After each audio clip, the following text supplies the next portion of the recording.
So tonight we're going to start a new class called 12 Steps of Lasting Love and Relationship. A very, very good topic. I love it. I don't know if we can finish all the 12 steps in one session. It might be just too much. So we're going to go through as much as we can tonight, and hopefully next week we'll finish it up. Last week we learned about love. And we learned about most important thing about love is loving ourselves. Not from the ego aspect of loving ourselves, but from the aspect of the unity between our soul and our body. When the soul and the body are in the same wavelength, when the body is doing what the soul wants the body to do, is the union. It's the love that generates, and we love ourselves. And I gave a few examples that when we do good things, when we go out of ourselves and help others and do things beyond my physical need, do things beyond what I like to do, is a real love, and that's how we love ourselves. Tonight we're going to learn about love between us and other people, between us and our soulmate, between us and my friend, love between me and my friend, love between me and my partner, between me and my family members. What is that love? What does Torah, what does Kabbalah, what is Kabbalah's Kabbalistic point of love and relationship? How does Kabbalah looks at relationship and looks at love? And you'll be surprised, it's quite different. And I do want to emphasize that, some people think that the Kabbalah is like a psychology. It's not. It's not. Kabbalah is very different from psychology, even though some aspect of it might sound like psychology and might sound like self-help, but it's beyond that. And tonight we learn. The love that we talk about in Kabbalah,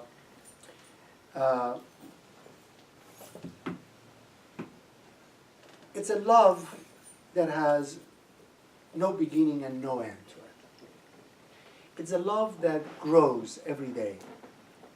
When two people get together and they create a relationship, it might be a soul relationship, it might be a friendship, it might be a partnership. The love always comes at the end. I gave this example of a relationship between Isaac and Rebecca. And we know that when Isaac brought Rebecca to the tent of his mother, Sarah, he noticed that the candle that was always on when Sarah was alive, the candle went on. And he took it as a message that she's the soul that can bring happiness to him. So the Torah says that Isaac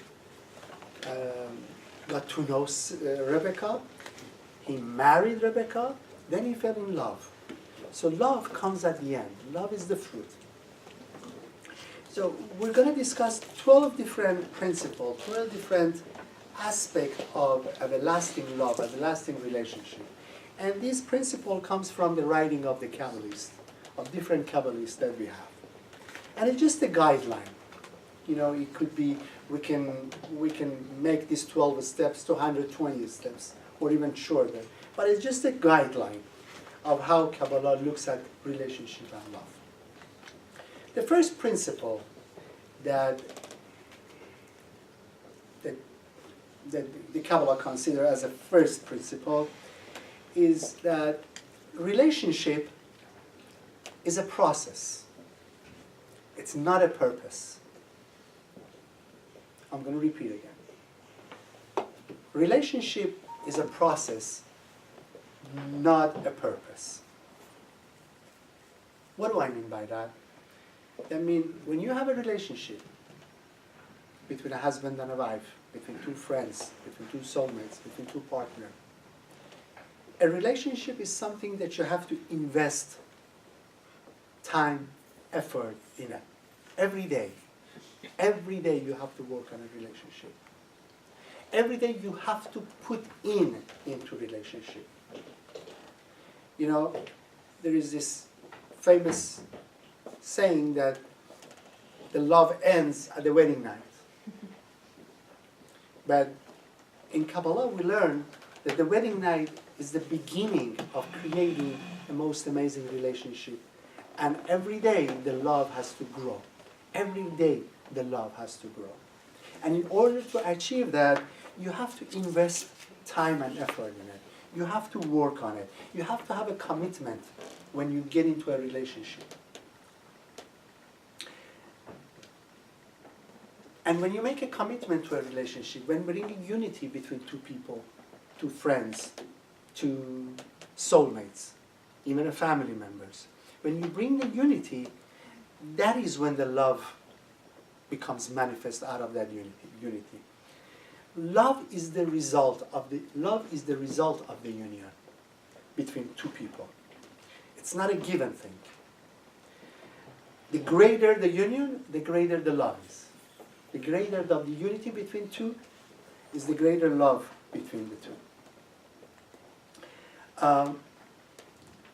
And when we talk about love,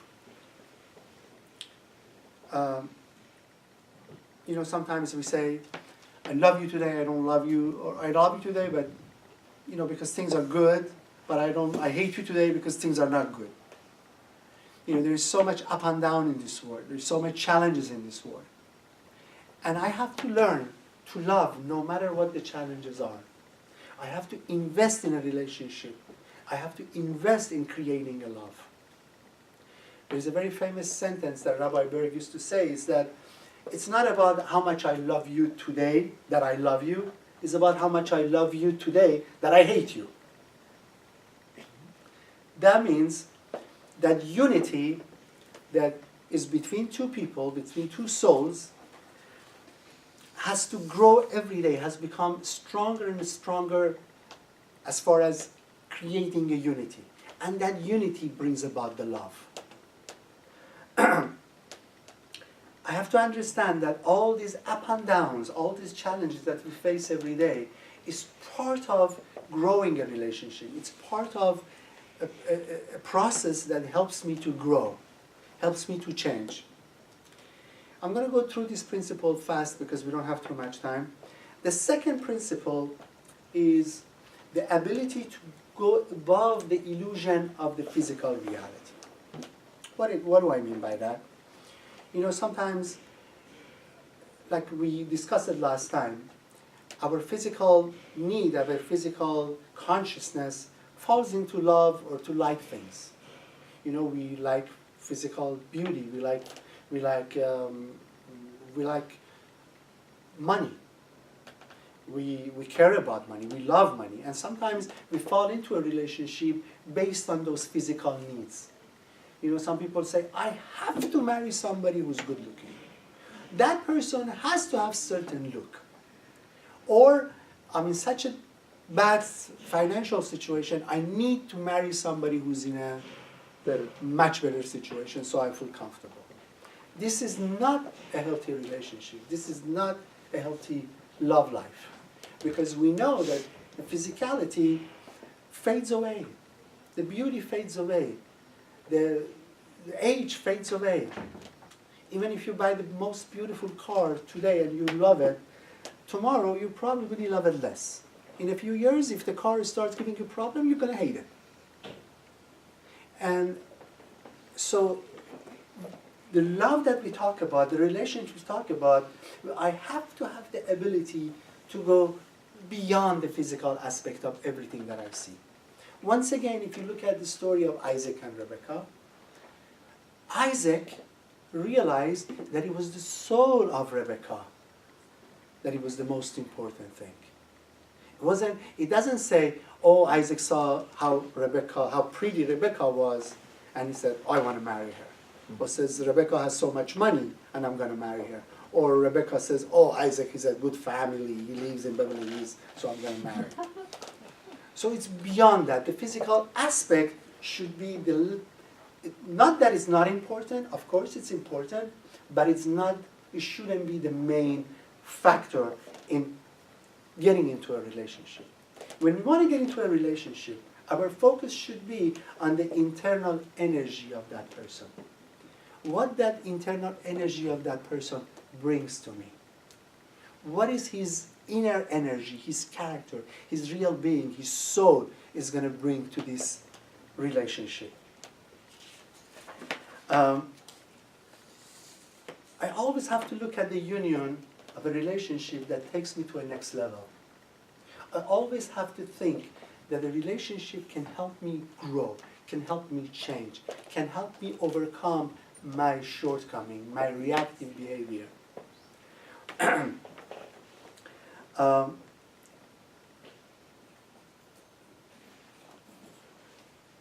one thing that I like to share with you, which is very, very important, is don't measure a union for what it is now. You have to think about what is going to bring into the picture tomorrow. How this relationship, how this love is going to impact my future. Not just now, because now we may be bound by our physical need, by our emotional need at that time. And if we make a decision based on what I want now, what my lack is now, then it really doesn't have a future. Because once that 1% physicality is fulfilled, you still have that 99% which is lacks, which is not there, and it's going to create a void, and you're not going to be happy. So never think of that 1%. The physical 1%, remember, is 1%. It's important, of course, but only give it the value of what it is, the 1%. The 99% is the internal energy. What that person can do for me, how I'm going to grow, how this relationship is going to help me a better person, how I'm going to achieve my goals by investing in this relationship. The third concept, the third principle, is the concept of all is possible. All is possible. And what do I mean by that? That means tomorrow things may change. And what I imagine, what I think is going to happen, most of the time it doesn't happen. I cannot expect to have, I'm going to have amazing children. I'm going to have a perfect future with these. Things can happen. And a lot of things will happen. And we have to be open for everything. Everything is possible. And what do I mean by that is that I should be open to everything that happens in a relationship or in a love relationship. And I should be open to all the up and downs, and to know that everything that happens, all the up and downs, all the challenges are there for me to grow. I cannot have a certain expectation, and because expectations tends to have disappointment with it. Things may not go the way you like it. Things will always go the way you need them. But between the need and the like, it's two different things. What I like and what I need is quite different. And sometimes we're so overwhelmed by the like, by the 1%, that we totally ignore what do I really need. There is a difference between consciousness and imagination. Imagination has no value and imagination has no substance. But consciousness is something that I need to work on, that I need to build on.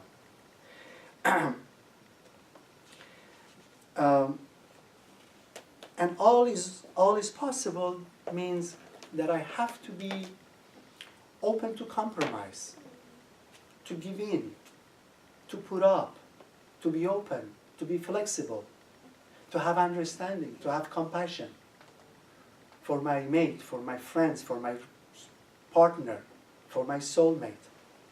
I have to be willing to be open to anything that may arise.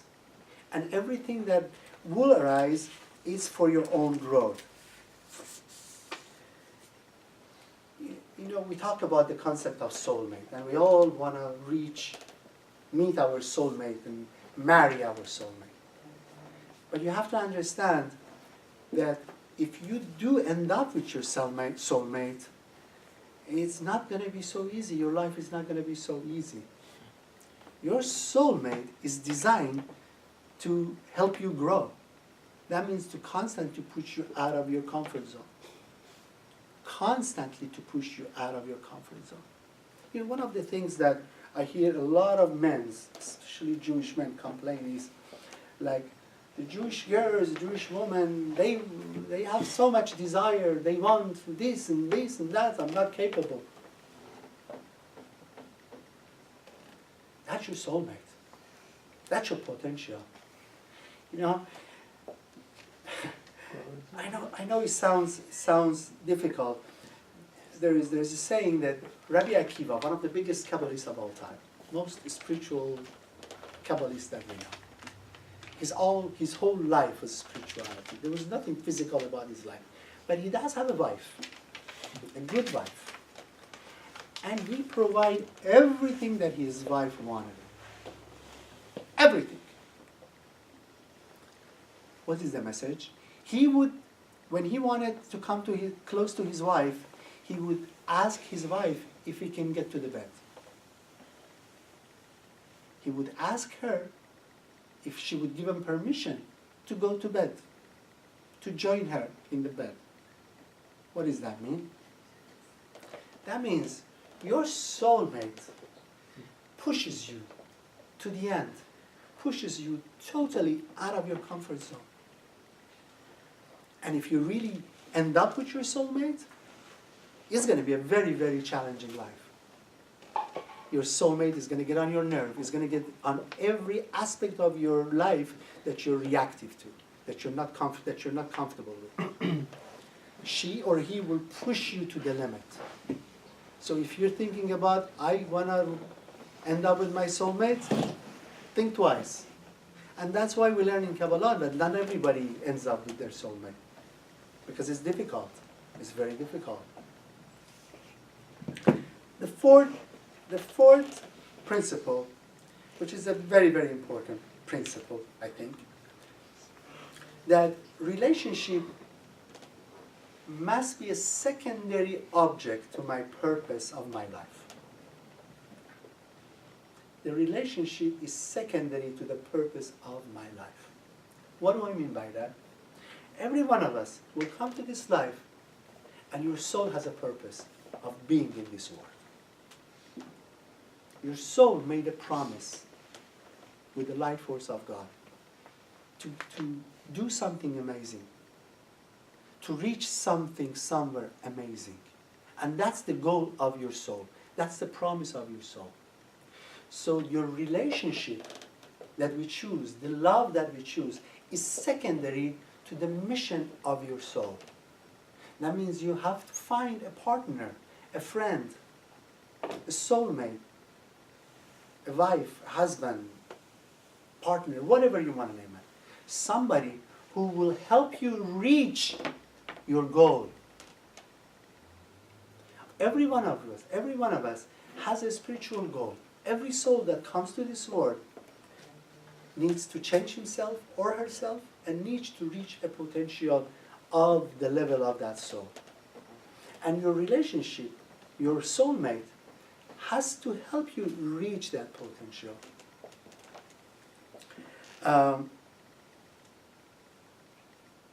So you should always ask, if you want to find a friend, can this friend help me to change myself? Can this friend help me to grow?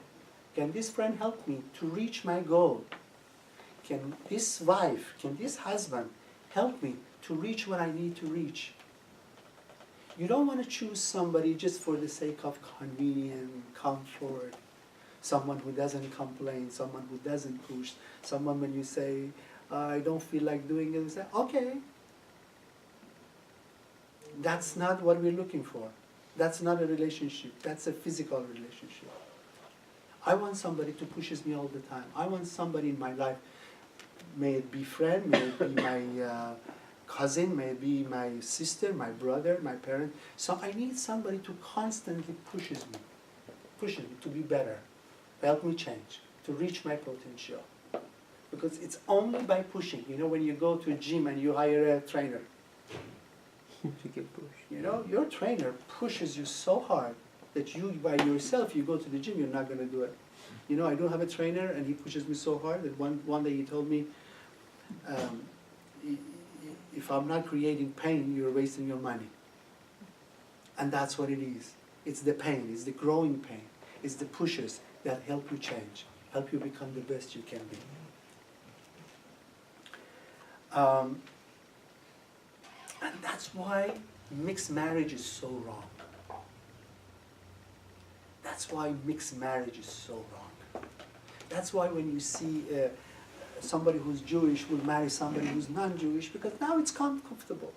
Oh, they don't expect so much. Oh, they're so easy. Oh, I don't have to worry so much. It's an easy way out. Marriage shouldn't be the easy way out. Marriage is a commitment. Relationship is a commitment. It's something that you have to invest time in it. You work on it. A relationship is supposed to help you grow. And when two partners have the same path, when two partners have the same goal, that's the best kind of a relationship. When your soulmate pushes you and is with you throughout the whole thing to reach your potential, to help you change. And the fifth principle is the ability to bring balance to a relationship and bring balance in every aspect of our life. A relationship should enhance the quality of my life in every aspect of it. Should bring balance in every aspect of my life. In work, in family. If I'm too much in one thing or not enough in something else. A relationship, a friendship, a love should bring balance in everything that I'm involved in life. And I'm going to share you one more principle, and we'll end up this session. We'll leave the sixth more principle for the next week. And that is the elimination of element of space and time. What do I mean by that? If I'm with the right person, if I have the right relationship, if I'm marrying the person that is truly right for me, time and space will not damage my relationship. I cannot say, you know, I need to be with you 24 hours to be happy. You got to do your thing. He or she has to do her own thing. But for one purpose. And then at the end of the day, when you get together, you love each other.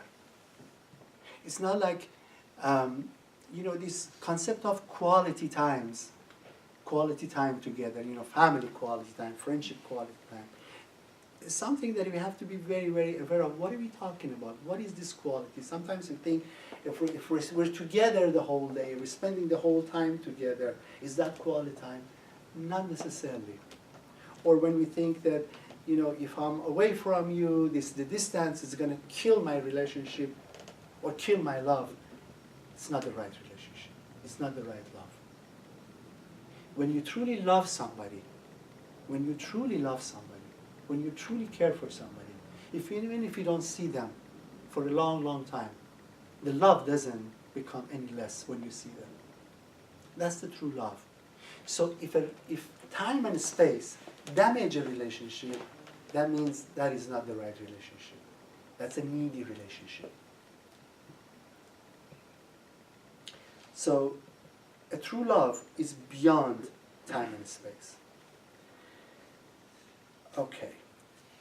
Let's finish this for now. I have 6 more principles that I will share with you, but hopefully next week we have time. We don't have to rush for the meeting, and we can have question and answer, and we can really dig all these principles.